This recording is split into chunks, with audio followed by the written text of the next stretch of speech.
घर आके पापा से बोल दिया था कि पापा मेरा सिलेक्शन नहीं होगा। मैं मतलब बहुत अपसेट था उस दिन, लेकिन पापा ने मेरे को बोला था कि मैं लिख के दे रहा हूँ गारंटी से तेरा सिलेक्शन होगा।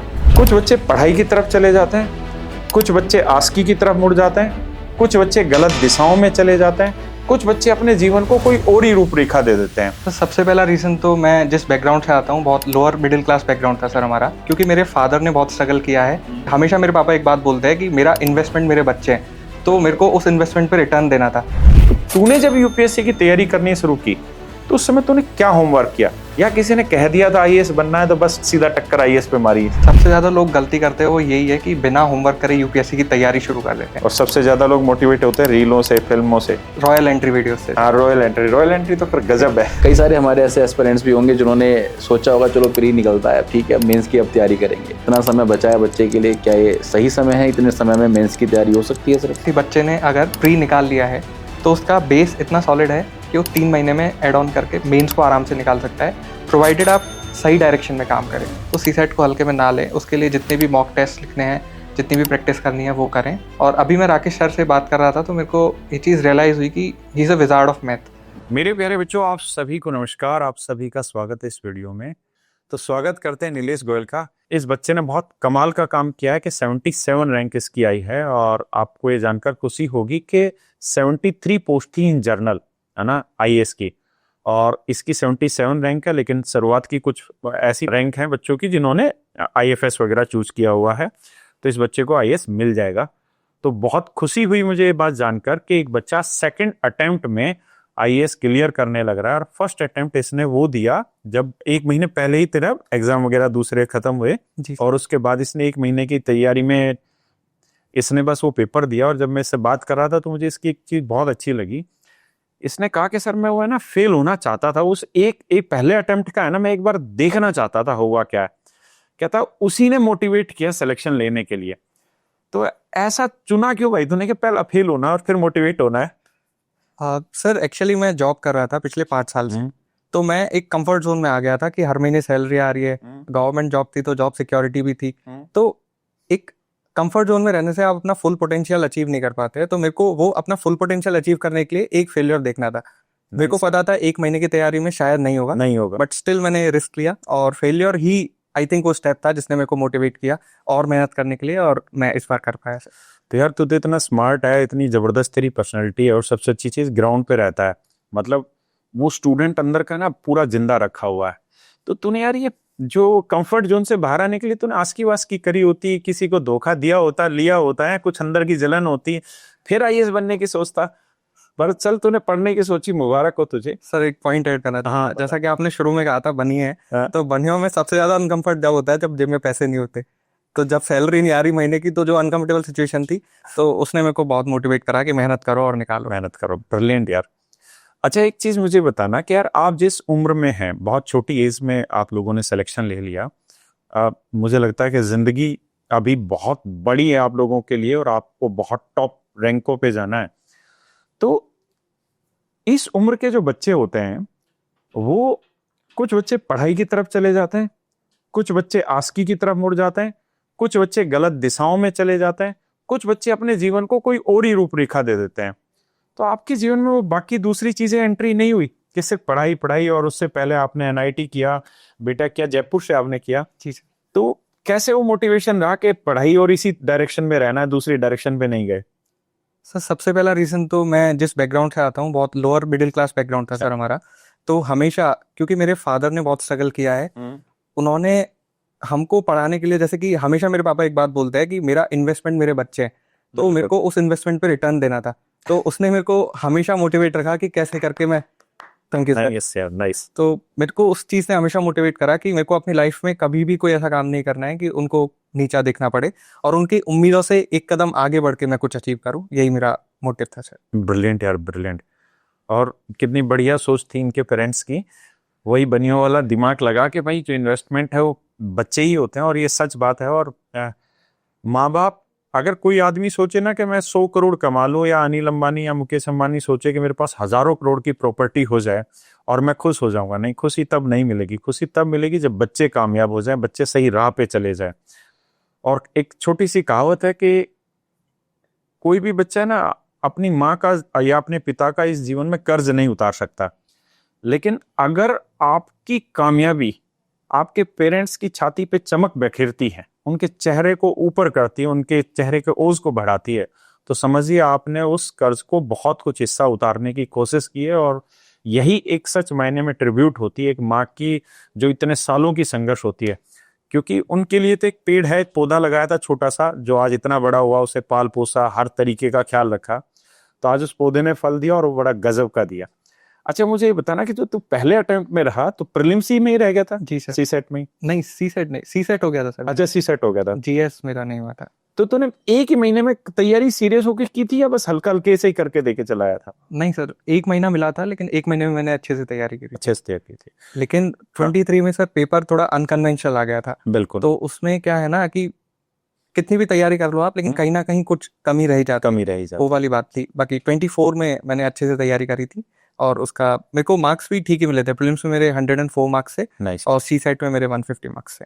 अच्छा, एक चीज मुझे ये बताना कि जो इंजीनियरिंग बैकग्राउंड के बच्चे होते हैं उनका थोड़ा सा आईक्यू लेवल तेज होता है, वो हर चीज को लॉजिकल सोचते हैं, और जीएस में कहीं ना कहीं हम कुछ भी कह लें, लेकिन बहुत सारी जगह पे वो लॉजिकल नहीं होता, आपको मतलब बांधना पड़ता है, उसको रटना ही पड़ता है कुछ ना कुछ।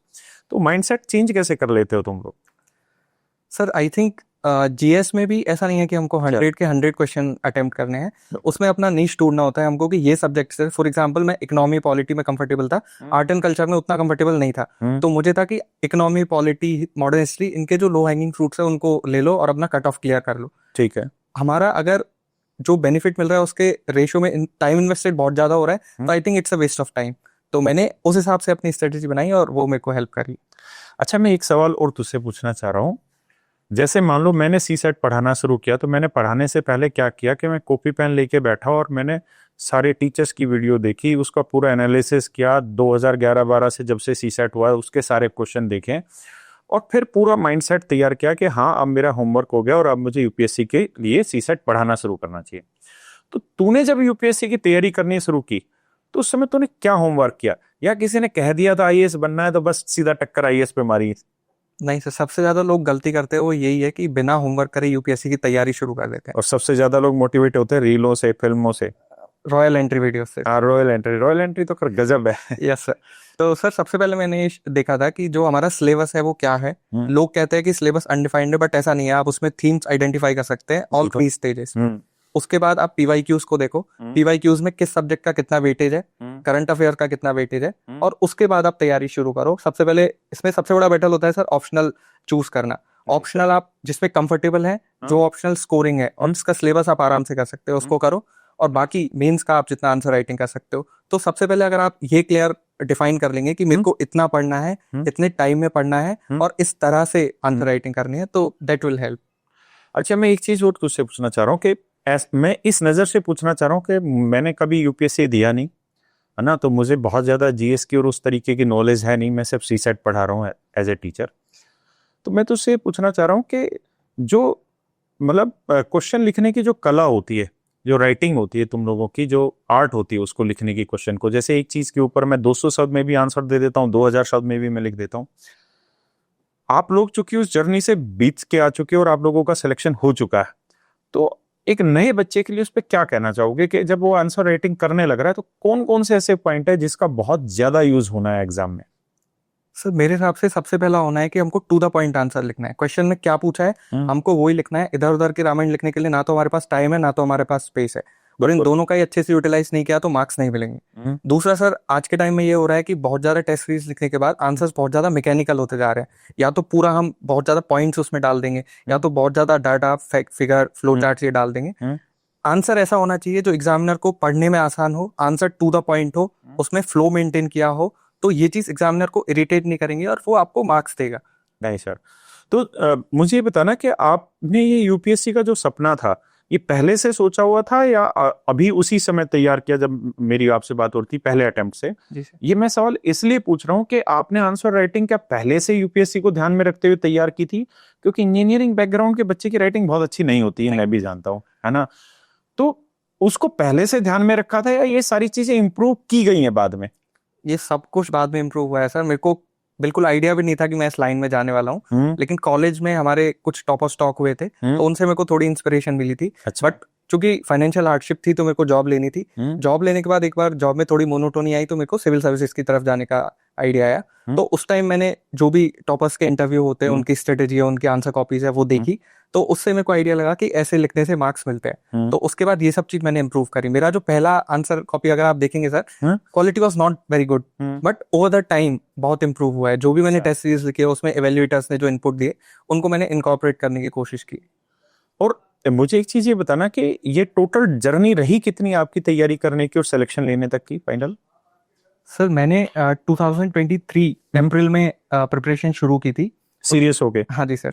मैंने एग्जैक्ट डेट मेरी 23 अप्रैल थी। अच्छा। और 22 अप्रैल 2025 को मेरा रिजल्ट आ गया। तो एग्जैक्टली 24 मंथ्स की जर्नी थी। 24 मंथ्स की, नाइस यार।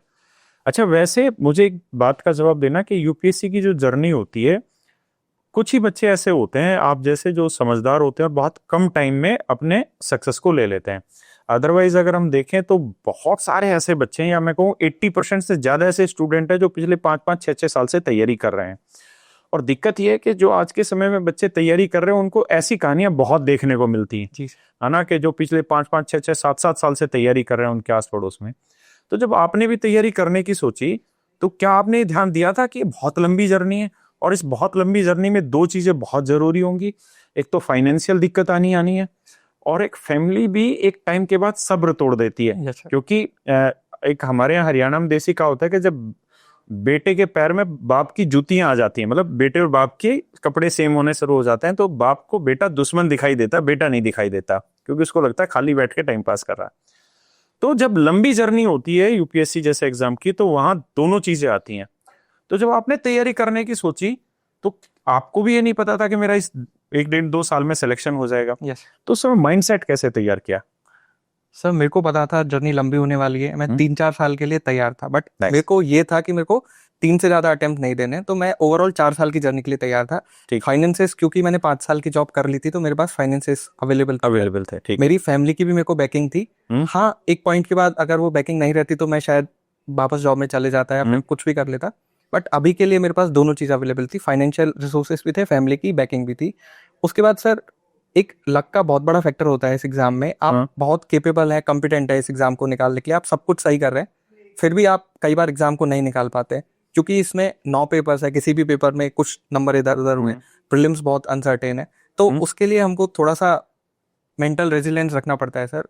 और तुझे तो ज्यादा पता होगा लक का, क्योंकि अगर तेरे इंटरव्यू में थोड़े भी ठीक होते या एवरेज भी नंबर होते तो तू टॉप 10 रैंक में आज बैठा होता। डेफिनेटली है ना। इस बच्चे के मेंस में इतने जबरदस्त नंबर हैं, लेकिन इसकी किस्मत अच्छी कहो या बुरी कहो कि इसके इंटरव्यू में अच्छे नंबर नहीं है, नहीं तो ये बच्चा टॉप 10 में यहाँ बैठा होता और बड़ी चीज होती। सर मैं तो किस्मत अच्छी कहूंगा, अगर किस्मत अच्छी नहीं होती तो मेंस में इतने अच्छे नंबर नहीं आते। बट जो भी भगवान ने दिया है वो अच्छा ही है सर। नाइस यार, नाइस। अच्छा, अगर कुछ बता पाए अपने इंटरव्यू के बारे में कि इंटरव्यू में तेरे नंबर कम क्यों हुए? सर जब मैं इंटरव्यू देके आया था तो मेरे को बिल्कुल भी ऐसी फीलिंग नहीं थी कि मेरा इंटरव्यू खराब हुआ है। अच्छा। ऐसा तो नहीं था कि इंटरव्यू अच्छा हुआ है, बट ऐसा नहीं था कि खराब हुआ है। इवन मैंने घर आके पापा से बोल दिया था कि पापा मेरा सिलेक्शन नहीं होगा। मैं बहुत अपसेट था उस दिन, लेकिन पापा ने मेरे को बोला था कि मैं लिख के दे रहा हूँ गारंटी से तेरा सिलेक्शन होगा, और बाय गॉड्स ग्रेस हुआ था। तो अगर मैं इंटरव्यू के बारे में बात करूं सर, मेरा कैसा हुआ था, मेरा वर्क एक्सपीरियंस है तो अराउंड 25% ऑफ द इंटरव्यू मेरा वर्क एक्सपीरियंस पे चला था कि क्या करती है कंपनी, कैसे पीएसयूज अच्छा नहीं कर रहे हैं, कैसे अच्छा कर सकते हैं। इसके बाद इन जनरल डिस्कशन हुआ था हमारा। अच्छा, कोई ऐसा क्वेश्चन जो तू यहाँ डिस्कस कर सके, कुछ मतलब कॉमन कोई ऐसा क्वेश्चन हो जो इंटरव्यू में पूछा गया हो? सर मेरे से एक क्वेश्चन पूछा गया था कि जो हमारा NFS है, नेशनल फूड सिक्योरिटी एक्ट है, तो जो नीति आयोग बताता है कि हमारा मल्टी डायमेंशनल पॉवर्टी करीब 11-12% है, उसमें देखेंगे तो हम 14-15 करोड़ लोग आएंगे, लेकिन फिर भी हम फूड सब्सिडी 80 करोड़ लोगों को क्यों दे रहे हैं। तो उसका डिस्कशन हमारा काफी लंबे टाइम तक चला था। तो वही था सर कि पोस्ट कोरोना के टाइम में बहुत लोग पॉवर्टी लाइन से नीचे चले गए थे, हालांकि वो मल्टी डायमेंशनल पॉवर्टी में नहीं आएंगे, और उसका रीजन भी यही है कि उनको फूड सब्सिडी और कितनी सारी सब्सिडी गवर्नमेंट दे रही है, तो उसकी वजह से वो लोग नहीं आ रहे हैं। बट अगर उनको ये सब्सिडी देना बंद कर दिया तो फिर से वो मल्टी डायमेंशनल पॉवर्टी में चले जाएंगे और उनकी जो भी डेवलपमेंट है इंडिया का उसमें कंट्रीब्यूट नहीं कर पाएंगे। तो ये एक मेजर क्वेश्चन था। इसके अलावा BHEL पे डिस्कशन हुआ था कि PSU उतनी कॉस्ट इफेक्टिव क्यों नहीं है, हम चाइना से कम्पीट क्यों नहीं कर पा रहे हैं, हमारी कोई भी कंपनी एलन मस्क की टेस्ला जैसी क्यों नहीं बन पा रही है। इसका क्या जवाब दिया? इसका जवाब यही दिया था सर मैंने कि हम उस प्रोग्रेस में हैं। अभी आज हमारी कोई टेस्ला जैसी कंपनी नहीं है, लेकिन आने वाले टाइम में सर्टेनली होने वाली है, क्योंकि गवर्नमेंट जितने एफर्ट्स कर रही है, बिजनेस को जितना सपोर्ट दिया जा रहा है, इवन कॉलेज ग्रेजुएट्स में एंटरप्रेन्योरशिप को जो प्रमोशन किया जा रहा है, तो definitely within 10 years we'll have Tesla company in our country. Nice है। और ये सच बात है, एक प्रोग्रेशन है, धीरे धीरे वो स्टेज आती है और धीरे धीरे वो बनते हैं। Yes sir. है ना। भारत में आज चाहें कि एलन मस्क पैदा हो जाए तो पैदा जरूर हो जाएगा, लेकिन उसको भी 25-26 साल लगेंगे उसका नाम आने में, लेकिन आएगा जरूर जी आएगा। सर। और ऐसे होनहार बच्चे हैं तो जरूर आना ही आना चाहिए। अच्छा, अभी मेरी तेरे से बात हो रही थी, हाँ, तो तूने एक बात कही कि एक तेरा कोई दोस्त है और उसका बहुत अच्छी रैंक थी, लेकिन सीसेट इस बार नहीं हुआ। जी सर। तो मैं जानना चाह रहा हूँ सीसेट क्यों नहीं हो पा रहा बच्चों का। देखो, 2-3 कारण हो सकते हैं कि एक तो बच्चे सीरियस नहीं लेते तैयारी करते वक्त, और तू ये अपना भी बताना कि जब तूने सीरियस होकर तैयारी करनी स्टार्ट की थी, क्या उस समय प्रीलिम्स पे ध्यान दिया था सीसेट वाले पोर्शन पे शुरुआत में, या नहीं दिया, या बिल्कुल जब ऊपर आ जाता है पेपर 2-3 महीने बचते हैं तभी ध्यान देते हैं। दूसरा ये है कि मुझे जो खुद को लगता है कि बहुत सारे बच्चे ना जीएस को जैसे याद करने की कोशिश करते हैं, ऐसे ही मैथ में या रीजनिंग में भी वो रटने की कोशिश करते हैं, समझने की कोशिश नहीं करते। या तू अपनी तरफ से अगर कुछ बता पाए कि क्या कारण है कि जो बच्चे, जैसा तेरे ने बताया तेरा एक कोई दोस्त है और उसका अच्छा रैंक था लेकिन वो सीसेट नहीं कर पाया इस बार का, तो कारण क्या है? सर मैं स्कूल टाइम से बताना चाहूंगा, हमारे स्कूल्स में हम ये सुनते हैं कि बहुत सारे बच्चे मैथ से डरते हैं। मैथ से डरने का एक सबसे बड़ा रीजन होता है कि उनको, जो भी आप कह लीजिए, टीचर्स का, पेरेंट्स का, जिसका भी कमी है, बट उनको मैथ सही तरीके से पढ़ाया नहीं जाता। उनको जैसे आपने बोला जीएस की तरह फॉर्मूले रटवाए जाएंगे, नहीं तो कुछ ट्रिक बताई जाएगी। अगर उनको कॉन्सेप्ट समझा दिया जाए तो आई थिंक प्रॉब्लम नहीं होगी। तो जो बचपन का फियर फैक्टर होता है वही आगे चल के कंटिन्यू होता है। सेकंड सबसे बड़ा चीज है sir, because more than 80% syllabus is GS, तो सभी लोग जीएस पे ओवर कॉन्सेंट्रेट कर देते हैं, बिल्कुल सीसेट को इग्नोर कर देते हैं। करेंगे भी तो लास्ट में जब पेपर का 1 महीना रहेगा तो कुछ 3-4 मॉक टेस्ट लगा लिए और वो सोचता है कि इतना सफिशिएंट होना चाहिए। बट पेपर में जब कोई अनकन्वेंशनल क्वेश्चन आएगा या फिर थोड़ा सा उसने ट्रिकी बना के उस क्वेश्चन को पूछ लिया तो वो वहां पे नहीं कर पाते हैं। तो मोर देन कैपेबिलिटी ये इग्नोरेंस का इश्यू बन जाता है सर। अगर वो उसको अच्छे से एड्रेस करेंगे तो दे विल नॉट फेल। और तेरा क्या स्टेटस था, तूने कब सीरियस होके सीसेट को देखा? सर मेरा जो 1 साल का टोटल प्रिपरेशन टाइम था 23 मई से लेके 24 मई तक, तो उसमें मैं हर महीने में एक फुल लेंथ सीसेट का पेपर लगाता था, और लास्ट का जो 2 महीने थे उसमें मैं हर संडे को एक जीएस एक सीसेट ये पेपर करता था। तो I think that help me in CSAT. अच्छा, एक चीज मुझे और बताना कि मैं थोड़ा सरप्राइज भी हुआ इन बातों को देखकर कि चाहे आयुषी चौधरी है या आस्था सिंह है या आप लोग हैं, जितने भी आईएएस सब सेलेक्ट हो रहे हैं और जो ये टॉप पोस्ट पे आने लग रहे हैं, आप लोगों ने घर पे ही बैठ के शांति से तैयारी की है। वो लाइब्रेरी वाला कल्चर बहुत ज्यादा आपने यूज नहीं किया। दूसरा सबसे बड़ी हैरानी की बात यह कि आप बहुत ज्यादा कोचिंगों में नहीं फंसे, वरना तो मुझे लगता है इसकी कोचिंग ही शायद 1 साल ले लेती होगी। जी सर। है ना।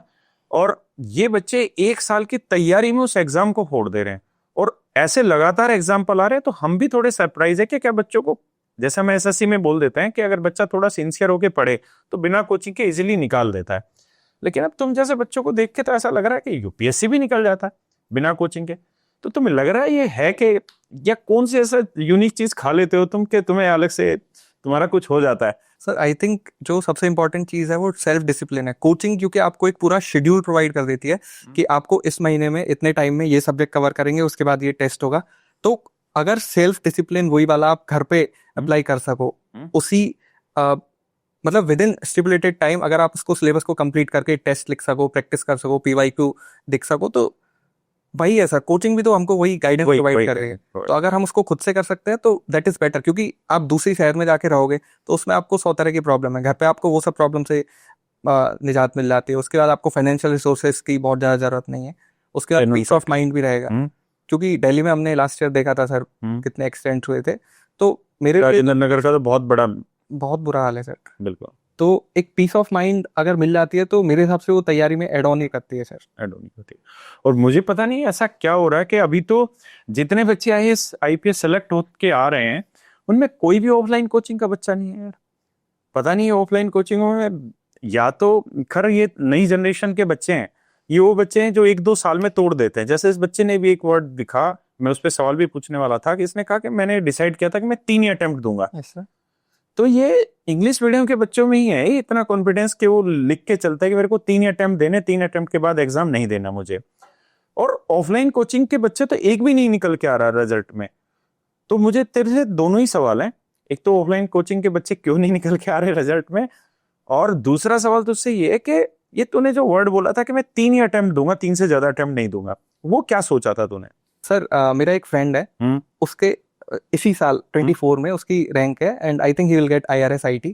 तो उसके ऐसे में सर 120 मार्क्स आए, वो बहुत अच्छे मार्क्स है। लेकिन सेम पर्सन के एथिक्स में 106 मार्क्स आए सर। अच्छा, I am not able to justify that. अगर किसी के ऐसे में अच्छे मार्क्स आ रहे हैं, मतलब he has the ability to write, he has the ability to explain.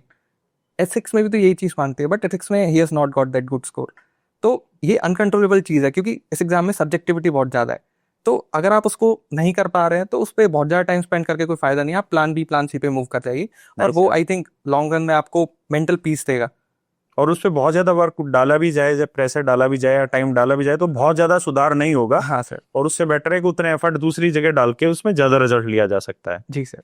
Nice यार, ये बात बहुत अच्छी बोली इस बच्चे ने।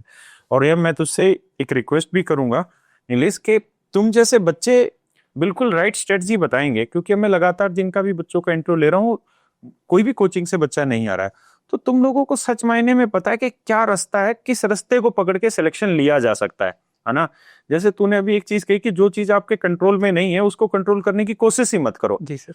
और हो क्या रहा है कि 99% बच्चे जो इस UPSC की तैयारी कर रहे हैं वो उसी चीज में लगे हुए हैं, उस चीज को कंट्रोल करने की कोशिश कर रहे हैं जो उनके हाथ में है ही नहीं, और वहीं पे वो बहुत लंबा स्पेम टाइम का वेस्ट कर दे रहे हैं। तो यार एक स्ट्रेटजी वीडियो पूरी की पूरी कंप्लीट बनाना है इन बच्चों के लिए। ये इन बच्चों को तुम्हारी तरफ से गिफ्ट होना चाहिए कि तुम्हारा सिलेक्शन हुआ, जिस जर्नी को तुमने जिया, तो तुम अपने सारे एक्सपीरियंस उस जर्नी में उन बच्चों को बताओ कि ये चीजें काम करती हैं और इन्हीं चीजों के थ्रू सिलेक्शन लिया जाता है। आज के समय में लड़ाई मुझे लगता है इस बात की है कि उसे कहाँ नहीं भटकने देना। एग्जैक्टली है ना, रास्ता तो सीधा है सिलेक्शन का, बस वो भटकाव नहीं होना चाहिए। अच्छा नीलेश, मुझे एक चीज बताना यार, मतलब ये बड़ा सरप्राइजिंग है कि आपने लगभग 1 साल वो सीरियस लगाया तैयारी का। 23 मई से आपने तैयारी शुरू की 2023 से, और फिर आपका मई 2024 में प्रीलिम्स का एग्जाम प्रोसेस स्टार्ट हो गया। तो हम कह सकते हैं कि लगभग वो 1 साल बहुत सीरियस तैयारी करने का था। तो यार तूने ऐसी कौन कौन सी खूबियां तुझमें है, या कौन कौन सी अच्छी चीजें तूने उस 1 साल में की कि तेरा सिलेक्शन 2024 में हो गया, और कौन कौन सी चीजें तू आज सजेस्ट करना चाहेगा कि जो तुझे पता चली कि हाँ ये मैंने गलत की, ये मुझे नहीं करनी चाहिए थी। तो दोनों चीजें मुझे बताना, जो तूने चीजें अच्छी की और जो तूने चीजें खराब की, वो मुझे सजेस्ट कर।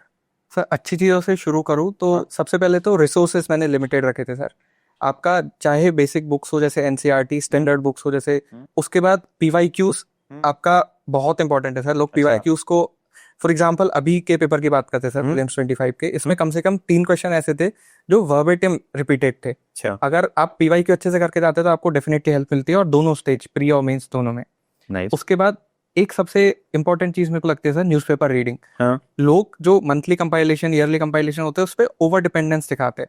ठीक है, वो आपको हेल्प कर सकती है, बट आप उसको उतना ज्यादा भी रट के रिप्रोड्यूस नहीं कर पाएंगे जितना आप डेली पढ़ के उसको अपने आंसर्स में ऐड ऑन कर पाएंगे, चाहे तो आपके दिमाग में उसको अच्छी अंडरस्टैंडिंग बनेगी। तो ये सब चीजें मुझे लगता है सर कि बहुत बेसिक नेसेसिटी है इस एग्जाम के लिए। बाकी जो चीजें नहीं करनी चाहिए सर, एक तो बहुत ज्यादा रिसोर्सेज कलेक्ट मत करो, रिसोर्सेज कलेक्ट, मटेरियल कलेक्टर नहीं बनना है हमको। दूसरा, सोशल मीडिया का पॉजिटिव यूज करना है सर। ऐसा नहीं कि रील स्क्रॉल कर रहे हैं, हम यूट्यूब से गाइडेंस लेने के नाम पे कुछ भी देख रहे हैं, वो सब चीज नहीं होनी चाहिए।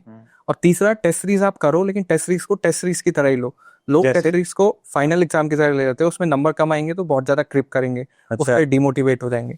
बहुत अच्छे नंबर आ गए तो उसको ओवरवेलमिंग हो जाएंगे, वो नहीं करना है। हमको पता होना चाहिए कि ये मॉक टेस्ट है, इससे हमको जो लर्निंग लेनी है वो लेके आगे बढ़ना है, ना कि इसके ऊपर रुक जाना है। नाइस यार, नाइस। अच्छा, न्यूज़पेपर तुम डेली कितने घंटे पढ़ते थे, और क्या कौन सी चीज पढ़ते थे न्यूज़पेपर में? सर मैंने फिक्स कर रखा था कि मेरे को न्यूज़पेपर का 1.5 आवर्स से ज्यादा नहीं देना है। अच्छा, 1.5 आवर डेली देना है? डेली देना है सर, बिकॉज न्यूज़पेपर काफी लेंदी होता है, उसमें एडिटोरियल वगैरह पढ़ने में टाइम लगता है सर। तो मेरा पॉइंट था एडिटोरियल मेरे को डेली पढ़ने हैं। एडिटोरियल ऐसा नहीं कि कुछ भी आ रहा है, एडिटोरियल जो हमारे सिलेबस की थीम से रिलेटेड है। उसके बाद स्पेशली इंटरनेशनल अफेयर्स, और उसके बाद ज्योग्राफी वगैरह की जो भी है, क्योंकि मैपिंग के क्वेश्चन काफी आते हैं पेपर में। अच्छा। तो इन वाले एरियाज पे ज्यादा फोकस रख के मैं पढ़ता था। बाकी न्यूज़पेपर से कभी मैंने नोट्स नहीं बनाए थे। अच्छा। अपने जो नोट्स थे उसमें ही मैंने वैल्यू एडिशन कर दिया। और न्यूज़पेपर ये द हिंदू या कुछ और? मैं इंडियन एक्सप्रेस पढ़ता था सर, बट हिंदू और Indian express you can choose anyone. अच्छा, दोनों बेटर है। अच्छा, तो 1.5 घंटे अगर अखबार पे इन्वेस्ट करता था तो डेली पढ़ता कितने घंटे था? सर अगेन मेरा ऐसा फिक्स नहीं था कि मेरे को इतने घंटे पढ़ना है, मेरे डेली के टारगेट होते थे, बट मैं एक वीक पे अगर एवरेज निकालता था तो मेरा 8 घंटे करीब आ जाता था डेली का। यार बड़ी अच्छी बात है, 8 घंटे पढ़ के इस साल में आईएएस बनना कमाल की चीज है। सर आई थिंक उसके पीछे यही है कि अगर आपके रिसोर्सेज लिमिटेड रहेंगे ना तो आपको बहुत ज़्यादा नंबर ऑफ आवर्स नहीं देने पड़ेंगे, लेकिन अगर आपके रिसोर्सेज बहुत ज़्यादा वास्ट हो गए तो आपको हर चीज़ को कवर करने के लिए टाइम ज़्यादा लगेगा, उसका आउटपुट भी उतना अच्छा नहीं मिलेगा। तो अगर आपके रिसोर्सेज लिमिटेड है आपको बेस्ट आउटपुट मिलेगा। Best of brilliant. अभी जैसे तूने कहा कि मेरे रिसोर्सेज बहुत लिमिटेड थे, लेकिन सवाल यहाँ ये खड़ा होता है कि वो समझ कैसे विकसित की जाए कि कौन सा रिसोर्स ओके है और कौन से रिसोर्सेज में दिक्कत है। मतलब वो रिसोर्सेज सेलेक्ट करना भी तो अपने आप में एक बड़ी चुनौती है ना। Yes sir. तो वो कैसे करें? सर मार्केट में हर सब्जेक्ट के लिए आपको स्टैंडर्ड 1 या 2 रिसोर्सेज अवेलेबल है। तो फॉर एग्जांपल हिस्ट्री के लिए आपके पास modern history by Bipin Chandra भी आती है, modern history by Spectrum publication की आती है राजीव अय्यर सर की। तो ऐसा नहीं है कि आपको दोनों बुक्स पढ़ने हैं, आप कोई भी एक बुक पढ़े उसको बार बार रिवाइज करें। ऐसे ही हर सब्जेक्ट का आपको हमेशा कहीं पे भी आप देखेंगे आपको हर सब्जेक्ट के लिए कुछ स्टैंडर्ड बुक्स मिल जाएंगी, हम उसको फोकस करें, उसके जो भी नोट्स बनाने वो बनाए, उसमें न्यूज़पेपर से ऐड ऑन करते रहें, दैट इज सफिशिएंट। सो नीलेश, सबसे पहले एक छोटा सा क्वेश्चन मैं आपसे पूछना चाहूँगा। जो हमारे इंजीनियरिंग बैकग्राउंड के स्टूडेंट्स हैं, और मैं देखता हूँ कि हमारे यहाँ पर बहुत बच्चे, उनका एक बहुत बड़ा करियर होता है कि वो जाते हैं बीटेक की साइड। आपने भी बीटेक करी, आपने भी तैयारी करी आईआईटी की। बीटेक में ऐसे क्या चैलेंजेस आपको देखने को मिल रहे हैं? सबसे पहली बात कि बच्चा सिविल सर्विस की तरफ रुझान इतना क्यों नहीं रख पा रहा, और दूसरी बात मैं जानना चाहता हूं कि रुझान ना रखने के पीछे के मेन कारण आपको क्या देखने को मिलते हैं? सर सबसे पहला तो मेरे को ये फोमो लगता है कि हमको, चूंकि हमारा इंजीनियरिंग बैकग्राउंड है तो हम अच्छे आंसर राइटिंग नहीं कर पाएंगे। सबसे पहला रीज़न ये है। दूसरा रीज़न, उनको ऐसा लगता है कि हम रिलेटिवली डिसएडवांटेज है क्योंकि जीएस वालों ने अपने ग्रेजुएशन में ही पूरा जीएस पढ़ा है, हमको शुरू से शुरुआत करनी पड़ेगी तो हम उनसे पीछे रह जाएंगे। बाकी सर मैं अपनी अंडरस्टैंडिंग से ये बताना चाहूँगा कि दोनों ही चीज़ें बेफजूल का फोमो है, क्योंकि answer writing with practice you can improve, और जीएस को कवर करने के लिए 1 साल का हार्ड वर्क है, and you can cover the syllabus and right very good answers. Okay, तो आप अपने जो छोटे भाई बहन हैं आपके, खासकर हमारे जो बीटेक के स्टूडेंट्स हैं, क्योंकि मेरा थोड़ा सा फोकस उन पर बहुत ज़्यादा है, जी सर, क्योंकि मैंने पढ़ाया भी है बीटेक ग्रेजुएट्स को, और फिर मैं भी खुद बीटेक करके बैठा हूँ, आप भी बीटेक हैं। तो एक बहुत बड़ा सवाल यहाँ पे पैदा होता है कि बीटेक वाले बच्चों के अंदर इतना सिविल सर्विसेज का रुझान आ क्यों नहीं पा रहा, मतलब वो सोच क्यों नहीं पा रहे उसकी तरफ। बहुत कम बच्चा सोच पा रहा है। आप भी देखो कि आपके कॉलेज से आपके पूरे बैच में कितने बच्चे निकले आईएएस, बहुत कम। कितने बच्चों ने सिविल सर्विस की तैयारी करी, बहुत कम। तो क्यों नहीं कर पा रहे, और आप उनको कैसे मोटिवेट करेंगे? आप उनको क्या बताना चाहेंगे कि वो किस तरीके से अपने बीटेक के टाइम पीरियड में, 4 साल आपके पास होते हैं, नो डाउट सेमेस्टर्स हैं, 3 सेमेस्टर्स हो गए आपके, 2 सेमेस्टर हो गए आपके हर साल के, उसके बाद फिर आपके सेशनल एग्जाम्स हो गए, सब दुनिया भर के एग्जाम्स हो गए। बच्चा, ये तो कहावत है कि लास्ट के दिन ही पढ़ता है इंजीनियरिंग का। उसके बाद क्या उसके पास सफिशिएंट टाइम है तैयारी करने का? कैसे करे, कैसे आप उसको एक बहुत बड़े भाई की तरह, अगर वो रियलिटी में तैयारी करना चाहता है तो क्या बोलना चाहेंगे आप? सर मैं तो यही सजेस्ट करूंगा कि अगर आप अभी बीटेक में हो, आपका जो भी स्ट्रीम होने दो, आप अपने बीटेक को अच्छे से करो, एक्स्ट्रा करिकुलर एक्टिविटीज़ में अच्छे से पार्टिसिपेट करो, अपनी पर्सनैलिटी को इतना अच्छा बनाओ कि बाद में आपको हेल्प करे। फॉर एग्जाम्पल यूपीएससी आप दें, एंड आई विश कि आपका हो जाए, बट अगर नहीं हो तो आपके पास प्लान भी हो और आप उसमें बहुत अच्छा कर पाए। उसके बाद बीटेक में आपकी जो पढ़ने की हैबिट होगी, आपकी एक्स्ट्रा करिकुलर हैबिट होगी, तो वो आपको इस प्रिपरेशन में भी हेल्प करेंगी। For example you can take up newspaper reading. आप कॉलेज के टाइम में 1 या 2 घंटा लगा के न्यूज़पेपर रीडिंग शुरू कर सकते हैं, तो आप अपने कंपटीशन से बहुत ज़्यादा आगे हो जाएंगे। रही बात कि सिविल सर्विसेज में वो लोग क्यों नहीं आ पा रहे, तो सर जैसा मैंने बताया कि वो फोमो है, और वो फोमो एक इमेजिनरी फोमो है, उसको आपको बीट करना ही पड़ेगा, आपको स्टार्ट करना पड़ेगा। जिस दिन आप शुरू कर देंगे धीरे धीरे फीचर जाता रहेगा। तो best way is to start. Right. तो इंजीनियरिंग ग्रेजुएट्स, देखिए नीलेश जितनी बात बोल रहे हैं उनको बहुत ध्यान से सुने, और आप लोग भी अपने सपने को साकार कर सकते हैं। करियर ऑप्शन आपके लिए हो सकता है कि आप यूपीएससी क्लियर करें, बहुत अच्छी पोस्ट पे पहुंचे। तो नीलेश, स्टार्ट करते हैं एक बहुत छोटे से पॉइंट से।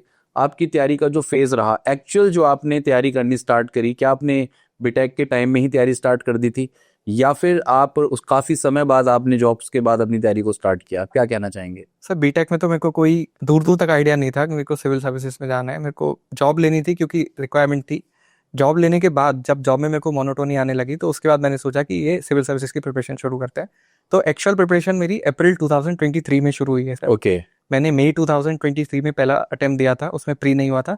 उसके बाद मैंने 12 महीने अच्छे से पढ़ाई करके 24 वाला अटेम्प्ट दिया था। क्या आप ये समझते हैं कि जो चीज़ आपने अप्रैल 2023 से स्टार्ट करी वो आप अपना बीटेक में भी कर सकते थे? सर मैं पूरी तरह से तो उसको नहीं कर पाता, क्योंकि उसमें बहुत सारे कॉलेज की क्लासेस होती है, एक्स्ट्रा करिकुलर रहता है, इंटर्नशिप, प्लेसमेंट, ये सब का प्रेशर रहता है। लेकिन हाँ, मैं कुछ चीज़ें शुरू कर सकता था, जैसे न्यूज़पेपर रीडिंग शुरू कर सकता था मैं, बेसिक एनसीईआरटी बुक्स है उनको पढ़ना शुरू कर सकता था मैं।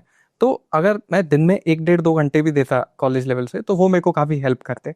बट उसके लिए आपको सर क्लैरिटी होनी चाहिए कि मेरे को सिविल सर्विसेज में ही जाना है। अगर आप डाइस ही ढंग से प्रिपरेशन करेंगे कि मैं ये भी कर सकता हूँ, ये भी कर सकता हूँ, तो बात है ना कि ना राम मिले ना माया, वो वाली बात हो जाएगी। तो एक जैसे बीटेक एस्पिरेंट है, अगर वो तैयारी करना चाहता है कोई, या फिर हम ग्रेजुएशन में कोई बच्चा अपनी प्रिपरेशन करना चाहता है, तो कौन सा समय उसके लिए उचित हो सकता है? मतलब कि न्यूज़पेपर रीडिंग स्टार्ट कर दे वो अपनी पढ़नी, एनसीईआरटीज़ की बुक्स पर कवरेज करना स्टार्ट कर दे, वो राइट टाइम आपको आपके अकॉर्डिंग क्या है?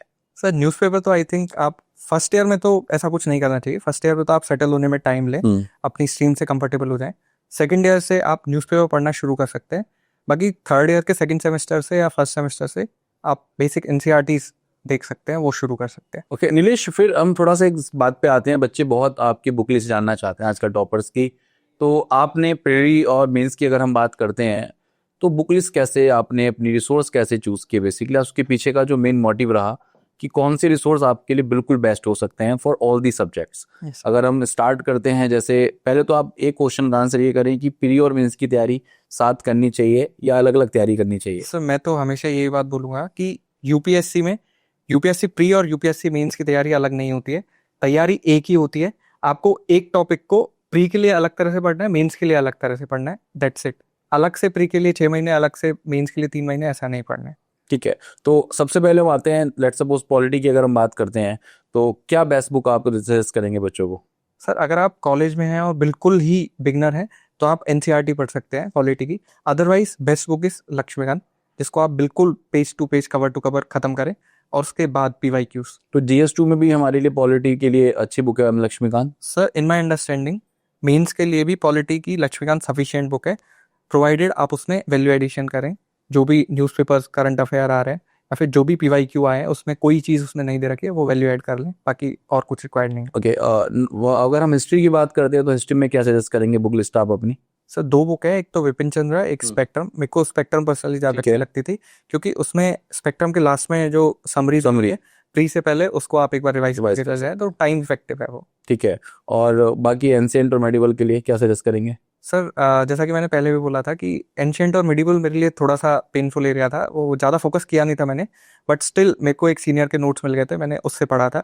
एंशिएंट और मिडिवल के लिए अलग से बुक पढ़ना मेरे को टाइम का बहुत बेस्ट यूज़ नहीं लगा, क्योंकि एंशिएंट के लिए आर.एस. शर्मा और मिडिवल के लिए सतीश चंद्रा की बुक्स आती है सर, वो इतनी बल्कि बुक है कि उसको पढ़ना मेरे को ठीक नहीं लगा। उससे बेटर आप मार्केट में कोई अच्छे नोट्स हो किसी भी कोचिंग के या किसी भी सीनियर के, तो उसको आप ले सकते हैं। बट मॉडर्न के लिए आपको स्पेक्ट्रम पढ़नी है, क्योंकि मॉडर्न का सर कवरेज भी ज़्यादा, एंशिएंट और मिडिवल का उतना वेटेज नहीं है, स्पेशली मेंस में तो बहुत ज़्यादा है नहीं। अच्छा, अगर हम बात करते हैं ज्योग्राफी की और एनवायरनमेंट की, तो उसके लिए आपने कैसे तैयारी करी अपनी? सर फिजिकल ज्योग्राफी के लिए मैंने जीसी लियोंग बुक पढ़ी थी, और क्लास 11th की जो फिजिकल ज्योग्राफी की जो बुक है वो पढ़ी थी। बाकी ह्यूमन ज्योग्राफी और इकोनॉमिक ज्योग्राफी के लिए मैंने करंट अफेयर्स पे रिलाई किया था, और इंडियन ज्योग्राफी के लिए सर मार्केट से मैंने नोट्स लिए थे। और अगर हम बात करते हैं, अगर हम आते हैं नेक्स्ट साइंस एंड टेक के पोर्शन पे आते हैं, और इकोनॉमिक्स में उस तरीके का थोड़ा बताएं, क्या आपकी किस तरीके से हेल्प हुई है इसमें? सर इकोनॉमिक्स के लिए क्लास 11th की जो मैक्रो इकोनॉमिक्स की बुक है वो बेस्ट है। अच्छा। इसके बाद रमेश सिंह बुक है, उसके आप जा सकते हैं, बट वो बहुत बल्कि बुक है, उसमें सेलेक्टिव रीडिंग आपको करनी पड़ेगी। साइंस एंड टेक के लिए अगेन मैंने कोई स्पेसिफिक बुक नहीं ली थी, बट जो हमारा, चूंकि मेरा पीसीएम बैकग्राउंड था, तो जो केमिस्ट्री के फिजिक्स के सिलेबस से वो मेरे को कवर किया हुआ था। बाकी करंट अफेयर्स से मैंने उसमें जो भी एड ऑन करना था वो किया था। ओके, सो बार बार हम, आपको पता ही है मेंस एग्जामिनेशन में करंट अफेयर्स का एक बहुत बड़ा वेटेज है, इनफैक्ट प्री में सब में वेटेज है, करंट अफेयर्स के बिना एग्जाम नहीं हो सकता। करंट अफेयर्स पढ़ने का तरीका क्या है? एक करंट अफेयर्स अगर हम बच्चा पढ़ना चाहता है, अपने जो स्टैटिक पोर्शन है उससे अपने वैल्यू एडिशन भी करना चाहता है मेंस एग्जामिनेशन में, तो उसके लिए आप क्या सजेस्ट करेंगे? Sir best resource current affair is newspaper. Okay, newspaper का जो रिफाइंड वर्जन है वो आपकी पीटी 365 जो भी मंथली और ईयरली कंपाइलेशन है, तो अगर आप डेली न्यूज़पेपर पढ़ पा रहे हैं तो उससे बेटर कोई चीज़ नहीं हो सकती। उसमें से आपके नोट्स में आप वैल्यू एडिशन कर लीजिए। आपके पास टाइम का क्रंच है या फिर आपको और सब्जेक्ट पे ज़्यादा फोकस करना है, तो आप मंथली कंपाइलेशंस पे जा सकते हो, उसको यूज़ कर लिया। अच्छा, एज एन बिगिनर कोई बच्चा तैयारी कर रहा है, तो मैं बहुत देखता हूँ कि बच्चे, जैसे आपका इंटरव्यू सुना, किसी और का इंटरव्यू सुना, तो बच्चे क्या करते हैं, तैयारी स्टार्ट करने से पहले बिना प्रीवियस ईयर क्वेश्चन पेपर देखे, बिना सिलेबस देखे न्यूज़पेपर पढ़ना स्टार्ट कर देते हैं। तो आप क्या सजेस्ट करेंगे ऐसे स्टूडेंट्स के लिए कि कैसे अपना न्यूज़पेपर को स्टार्ट करें, किस तरीके से न्यूज़पेपर को देखना है, पढ़ना है? क्योंकि ऑब्वियस बात है कि न्यूज़पेपर अपने आप में एक बल्कि चीज़ है, ठीक है। और मैं रियलिटी बता रहा हूँ, कई सारे बिगनर्स बच्चे मुझसे बात करते हैं, सर कहते हैं सर 5-5 घंटे में हम 4 या 1-2 एडिटोरियल पढ़ पाए, हमें समझ भी नहीं आया। खासकर हिंदी मीडियम वाले बच्चों को बहुत दिक्कत होती है, एक एक वर्ड हिंदी का फिर इंग्लिश का हिंदी में कन्वर्ट करना, उसको पढ़ना। तो कैसे न्यूज़पेपर को स्टार्ट करे कोई बिगिनर? सर सबसे पहले आप तैयारी शुरू कर रहे हैं, उससे पहले आपको ये करना है कि आपको सिलेबस और पीवाईक्यू देखना है। उससे आपको आइडिया होगा कि किस एरिया पे फोकस करना है। अगर न्यूज़पेपर को आप कवर टू कवर पढ़ेंगे, एक एक आइटम उसमें पढ़ेंगे, तो आपको 5-6 घंटे से कम नहीं लगने। राइट। तो आपको सेलेक्टिव रीडिंग करनी है न्यूज़पेपर की, उसके लिए आपको सिलेबस और पीवाईक्यू हेल्प करेंगे। उसके बाद अगर आपको ऐसा लग रहा है कि एडिटोरियल पढ़ने के बाद भी हमको कुछ समझ में नहीं आ रहा है, तो मैं एक काम करता था सर, मेरे को सपोज इंडस वाटर ट्रीटी पे कोई एक आर्टिकल आ गया, तो मैं पढ़ने के बाद उसको समराइज करने के लिए मेरे को 200 वर्ड्स में वो समराइज करना है। मैं खुद से ही लिखता था, तो मेरे को उसमें जो भी इंपॉर्टेंट पॉइंट्स हैं वो कवर हुए कि नहीं, एक बार मैंने खुद से लिख लिया वो, उसके बाद उसको मैच करता था। तो आपको ये एक्सरसाइज मुश्किल से 10-15 दिन करने हैं, उसके बाद आपको हैंग आ जाएगा कि कैसे न्यूज़पेपर को पढ़ना है और कॉम्प्रीहेंड करना है उसको। थोड़ा सा कोई बच्चा स्टार्ट करना चाहता है तो प्रीवियस ईयर क्वेश्चन पेपर और सिलेबस पे कमांड सबसे पहले रखें, डेफिनेटली और उसके बाद फिर वो अपना न्यूज़पेपर पढ़ना स्टार्ट करे, तो it will make impact on us. अगर हम बात करते हैं, आपके एक छोटे से क्वेश्चन से स्टार्ट करूंगा मैं यहाँ पे। आप जहाँ से आते हैं, राजस्थान से, करौली से आते हैं, आप एक हिंदी मीडियम स्कूल में पढ़े हैं, तो उस स्कूल का आपकी तैयारी में क्या योगदान आपको देखने को मिलता है? क्या वास्तविकता में कुछ योगदान है या नहीं? और उसके बाद फिर आपका जो MNIT से आपने अपना इंजीनियरिंग करा है, उसका क्या योगदान आप देखते हैं अपनी प्रिपरेशन में? सर स्कूल एजुकेशन का मेरे को पहले नहीं लगता था कि कुछ इम्पैक्ट है, बट अभी मैं सोचता हूँ तो हमारे यहाँ पे सर बहुत सारे क्विज कंपटीशन, जीके के कई सारे कंपटीशंस होते थे। तो उस टाइम तो एक बर्डन लगता था कि क्या हो रहा है, बट अभी रियलाइज होता है कि उस चीज़ ने न्यूज़पेपर रीडिंग की हैबिट डलवाई। भले ही हिंदी में पढ़ते थे, बट न्यूज़पेपर रीडिंग की हैबिट डलवाई, जो कॉम्पिटिटिव स्पिरिट है उसको डेवलप किया सर, और वो लॉन्ग टर्म में हेल्प करी है मेरे को। NIT में सर बहुत अच्छे अच्छे स्टूडेंट्स आए थे, तो एक जो एटमॉस्फेयर मिला, जो पढ़ने का सही अप्रोच होता है, क्योंकि बेसिक स्कूल में क्या करते हैं सर, हम कोई भी चीज़ को रट के जाएंगे, उसको रिप्रोड्यूस कर देंगे, बट वहाँ पे जाके आपको पता चलता है कि इफेक्टिव लर्निंग, अंडरस्टैंडिंग क्या होती है। बहुत लर्नेड प्रोफेसर होते हैं, तो उनसे सही गाइडेंस मिलती है। उसके बाद इंजीनियरिंग का एक सबसे बड़ा बेनिफिट है सर कि आपको कोई भी चीज़ का हैंग पता चल जाता है कि आपको कौन सा सही अप्रोच लगाना चाहिए ताकि आपको मैक्सिमम रिजल्ट मिले। तो I think that has help sir. अच्छा अनिलेश, आपका ऑप्शन क्या रहा? सोशलॉजी था सर। तो आपने इंजीनियरिंग अपनी मैकेनिकल में करी, फिर आपने सोशलॉजी ऑप्शनल लिया, तो कैसे, मतलब इसके लिए पीछे का क्या तर्क है कि किस तरीके से ऑप्शनल आपने चूज किया? और आई थिंक आपके ऑप्शन में कितने मार्क्स हैं? 293 sir. I think it's a good score, बहुत अच्छा स्कोर है 293। और कैसे आप बच्चों को सजेस्ट करेंगे कि कैसे ऑप्शनल चूज करें? जैसे आपने मैकेनिकल से एकदम से हट के आप सोशलॉजी पे, अच्छा स्कोर है काफी, तो क्या सजेस्ट करना चाहेंगे? सर ऑप्शनल चूज करने के लिए 2 क्राइटेरिया होने चाहिए। आपको पढ़ने में मजा आना चाहिए, क्योंकि आपको उस ऑप्शनल के साथ 1, 2, 3 जितने भी साल बिताने पड़ सकते हैं। उसके बाद दूसरा होना चाहिए कि वो सिलेबस थोड़ा कंसाइज होना चाहिए, ताकि आप लिमिटेड टाइम में उसको कवर कर सके। चूंकि मैंने 2018 में अपना बीटेक कर लिया था और 23 में मैंने प्रिपरेशन स्टार्ट करी थी, तो जो बीच में 5-6 साल का गैप हो गया था, तो फिर से मैकेनिकल को पिकअप करना और कवर करना मेरे को थोड़ा सा डिफिकल्ट लग रहा था रिलेटिवली कंपेयर टू सोशलॉजी, जिसका सिलेबस भी छोटा है, सब्जेक्ट स्कोरिंग है, और मेरे को पढ़ने में भी मजा आ रहा था। और उसके ऊपर एड ऑन ये है सर कि सर्विस में आने के बाद हमको सोसाइटी से डील करना है। एग्जैक्टली। हमको सोसाइटी की प्रॉब्लम अच्छी तरह से समझ में आएंगी। तो मेरे को था कि सोशलॉजी मेरे को ना केवल इस एग्जाम में बल्कि लाइफ लॉन्ग हेल्प करेगा। तो मेरा डिसीजन उस बेसिस पे था, सिलेबस कंसाइज है, स्कोरिंग है, और मेरे को पढ़ने में मजा आ रहा है। और तीसरा इम्पैक्ट सोशलॉजी का, अगर हम मेंस की बात करें तो ऑप्शनल के अलावा और क्या हेल्प कर सकता है आपके पेपर? GS 1 में इंडियन सोसाइटी का पोर्शन होता है, उसमें पूरी हेल्प हो जाती है। जी सर। उसके अलावा आपको सोसाइटी के सोशलोलॉजी के कॉन्सेप्ट पते होंगे, सोसाइटी अंडरस्टैंडिंग अच्छी होगी, तो आप पॉलिटी गवर्नेंस पे भी अच्छे आंसर्स लिखेंगे। ऐसे में आप रिलेवेंट एग्जांपल्स देंगे, तो ओवरऑल GS में एड ऑन ही करता है सर। तो इस sociology good optional? For me it was a very good optional, but it will vary from person to person. हर आदमी को अपनी नीड्स के हिसाब से, मैंने 2 ही चीज बोली, आपको मजा आना चाहिए और जैसा कि स्कोरिंग होना चाहिए, सिलेबस छोटा होना चाहिए। अच्छा, बच्चा ये फील कैसे करे कि मजा आ रहा है सब्जेक्ट में? उसके साथ टाइम बिताना पड़ेगा सर। आप कुछ 10 दिन 15 दिन उसके साथ बिताइए, उसके कुछ यूट्यूब पे किसी के वीडियो पढ़े, उसको देखिए, उसके PYQ देखो, उसके सिलेबस देखो। अगर आपको लग रहा है कि मैं कर सकता हूँ, लॉन्ग टर्म रिलेशनशिप हो सकता है, मैं करो उसको। ओके, एक और बात मैं यहाँ पे आपसे जानना चाहूँगा कि जब हम मेंस की तैयारी कर रहे होते हैं, प्रीलिम्स की तैयारी करते हैं, तैयारी स्टार्ट कर चुके होते हैं, क्या आपने अपने नोट्स मेकिंग की हैबिट को रखा, या फिर नोट्स मेकिंग आप करते थे या सिर्फ पीडीएफ से काम चला लिया करते थे अपना? Notes making is a important tool और नॉट आपके according? Sir notes making in my opinion is very important tool, but ऐसा नहीं कि हर चीज़ के नोट्स बना रहे हैं। फॉर एग्जांपल न्यूज़पेपर के अलग नोट्स बन रहे हैं, प्री के अलग नोट्स बन रहे हैं। Right. मीन्स मेरा एक सिंगल नोट्स था हर सब्जेक्ट का, उसमें प्री के लिए कोई इंपॉर्टेंट चीज़ है तो मैं उसको हाईलाइट कर दूंगा, प्री में जाने के टाइम से पहले उसको एक बार रिवाइज कर जाऊंगा। मेंस के लिए कुछ भी करंट अफेयर में आ रहा है, डेटा, फैक्ट, कोट, उसको मैं ऐड कर लूंगा तो वो मेरे को मेंस में हेल्प करेगा।